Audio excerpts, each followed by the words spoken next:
Yan.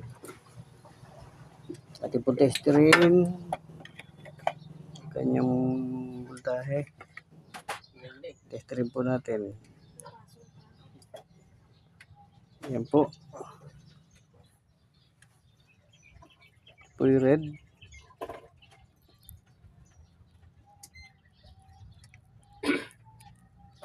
Natin yung red. Tapos yung gray. Ayan po siya. Okay na po siya. Tapos yung blue po. Ito testerin itong blue. Ayan. Ayan, okay na po siya. Kapag gray nito, dudugtong na lang po natin. Yan po nagkaroon ng problema niya, yung gray na yan. Yung running rewind.